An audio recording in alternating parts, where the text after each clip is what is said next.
All right, folks. I really want you to pay attention to this. And the fact that every news outlet in the nation isn't leading with this tells you everything you need to know. What a joke the media are in this country. And not just the liberal media, the so-called conservative media, too, in my view. We have a president who's putting on brass knuckles, pounding the crap out of our liberty. And it's either a passing story, it's not a story at all. I mean, this is really unbelievable to me. Anyway, I really want you to listen to this because this affects you directly. And this is Paul Sperry writing in the New York Post here. And he is a great reporter, always has been. He's also with the Hoover Institute. A key part of President Obama's legacy will be the Fed's unprecedented collection of sensitive data on Americans by race. This is your racist president. The government is prying into our most personal information at the most local levels, all for the purpose of, quote, racial and economic justice, unquote. Unbeknownst to most Americans, Obama's racial bean counters are furiously mining data on their health, home loans, credit cards, places of work, neighborhoods, even how their kids are disciplined in school, all to document quote-unquote inequalities between minorities and white. This Orwellian-style stockpile of statistics includes a vast and permanent network of discrimination databases, which Obama already is using to make, quote, disparate impact, unquote, cases against banks that don't make enough prime loans to minorities, schools that suspend too many blacks, cities that don't offer enough Section 8 and other low-income housing for minorities, and employers who turn down African Americans for jobs due to criminal backgrounds. I said the other day, and I want to underscore this, more and more the purpose of your central federal government is to advance the cause of the Democrat constituencies. More and more, the cause of the federal government is to punish, through taxation and regulation and stuff like this, Republicans.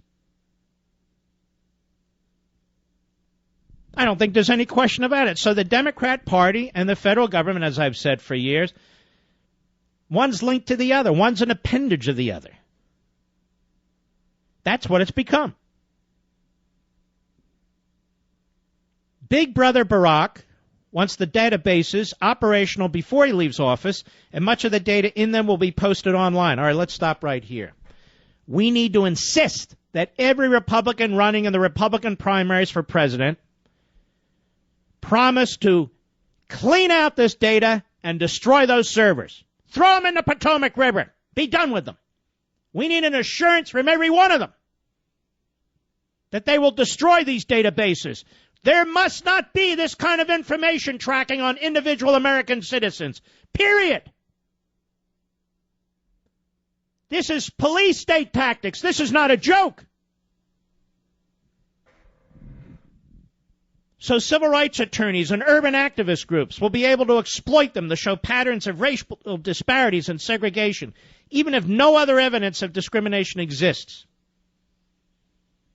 The granddaddy of them all is the so-called Affirmatively Furthering Fair Housing Database, which the Department of Housing and Urban Development, HUD, rolled out earlier this month to racially balance the nation, zip code by zip code.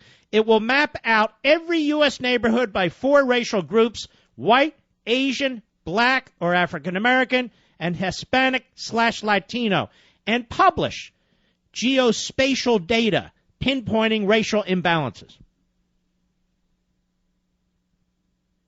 All without any legal authority whatsoever, and all without any attention other than this program, which has been hammering this for weeks.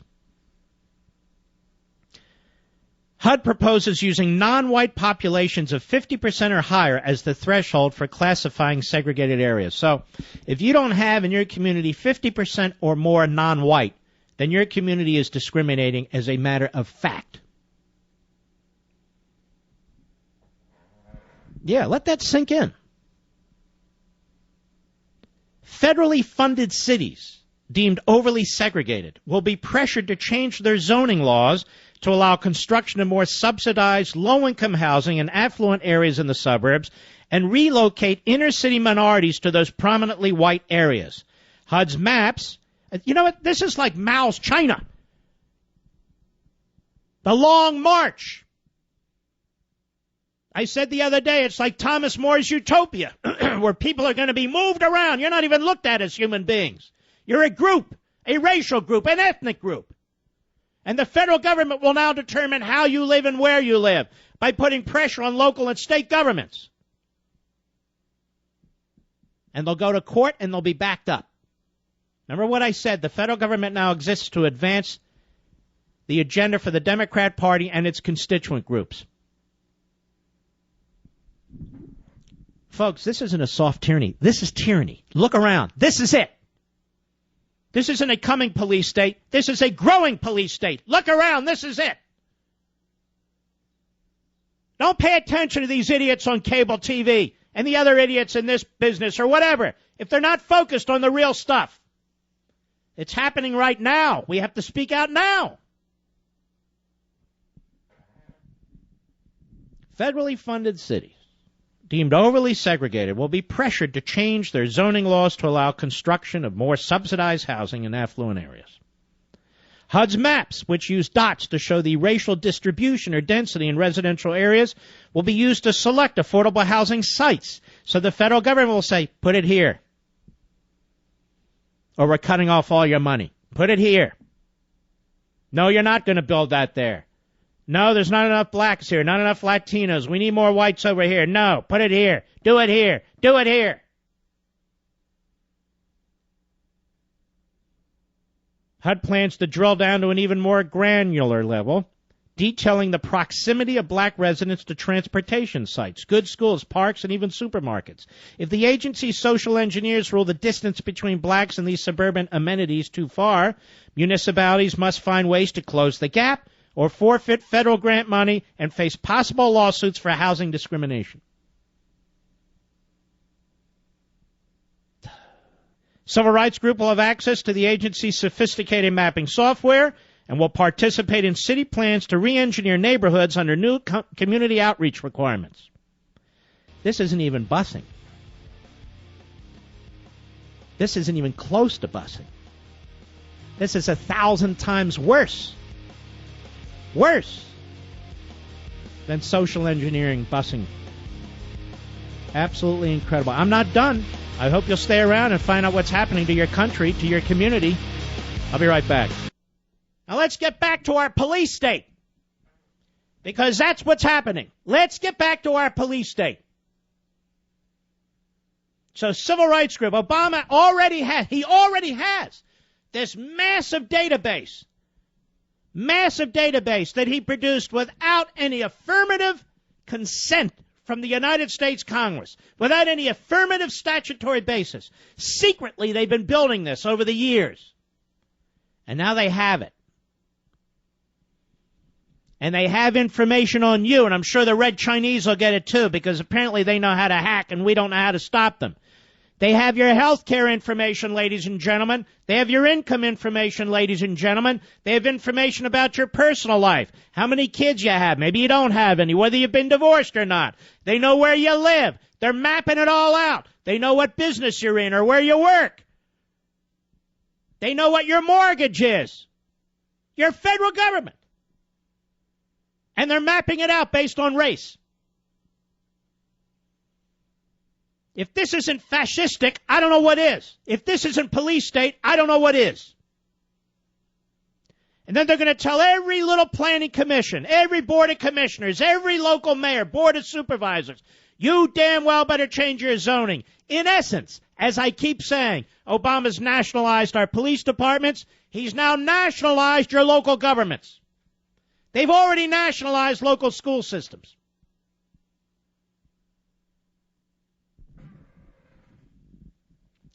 So civil rights groups will have access to this HUD sophisticated mapping software. They're going to participate in city plans to re-engineer neighborhoods under new community outreach requirements. Quote, by opening this data to everybody, everyone in a community can weigh in, Obama said. This is where he's going to unleash his leftist community activist. Because remember, Obama is not a community organizer. He is a community disorganizer. If you want affordable housing nearby, you'll have the data you need to make your case, Obama said. Meanwhile, the Federal Housing Finance Agency, headed by former Congressional Black Caucus leader Mel Watt, is building its own database for racially balancing home loans. The so-called National Mortgage Database Project will compile 16 years of lending data broken down by race and hold everything from individual credit scores and employment records. Yours, and yours.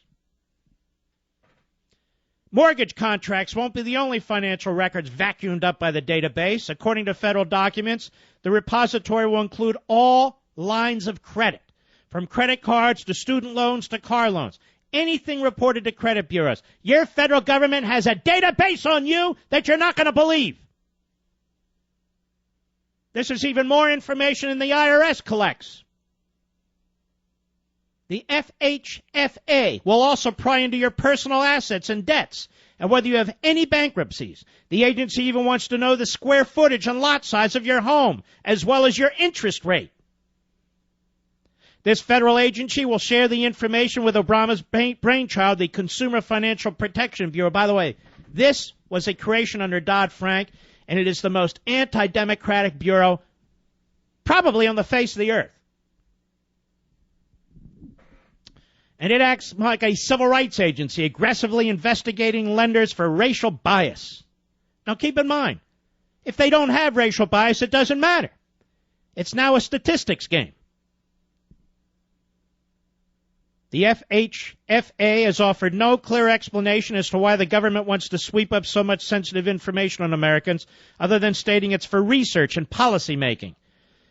But the director, Richard Cordray, of this CFBB, was more forthcoming. He explained in a recent talk to the radical California-based Green Lining Institute, quote, "We will be better able to identify possible discriminatory lending patterns." I am telling you that Marxism is on the move. I have called this man a Marxist, even when others mocked me, told me not to do it, maybe a socialist. No, he is a Marxist. He's an Alinskyite. Alinsky wasn't a socialist, he was a Marxist. But he's even more than a Marxist. He's a racialist. This is all based on income, and it's also all based on race.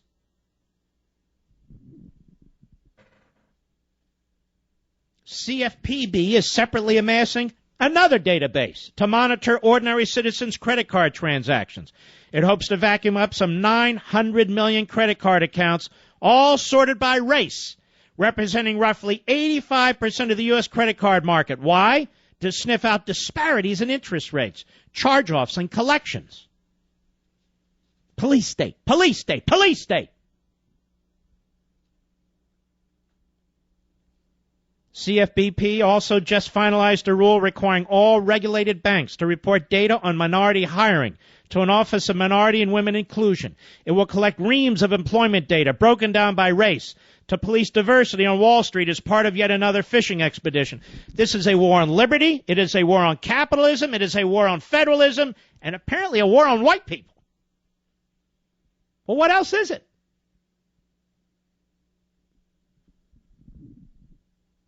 What else is it? It's a war on the middle class. The so-called middle class. It's a war on the middle class. Marx said you'd have to destroy the middle class. Alinsky said you have to pretend to be in support of the middle class, then become part of it and destroy it from within. Well, they're going to have more data. Through its mandatory civil rights data collection project, the Education Department is gathering information on student suspensions and expulsions by race from every public school district in the country. Districts that show disparities in discipline will be targeted for reform. Those that don't comply will be punished. Several already have been forced to revise their discipline policies, which has led to violent disruptions in classrooms. Obama's educrats want to know how many blacks versus whites are enrolled in gifted and talented and advanced placement classes, schools that show blacks and Latinos under-enrolled in such curricula to an unidentified statistically significant degree, could open themselves up to investigation and lawsuits by the Department of Education's Office of Civil Rights. Count on a flood of private lawsuits to piggy bank federal discrimination claims as civil rights lawyers use the new federal discipline data in their legal strategies against supposedly racist school systems. You see, Obama doesn't have to stay in office, ladies and gentlemen.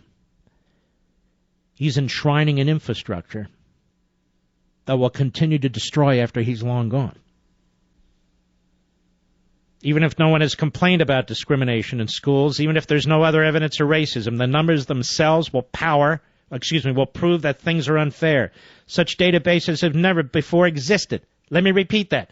Such databases have never before existed.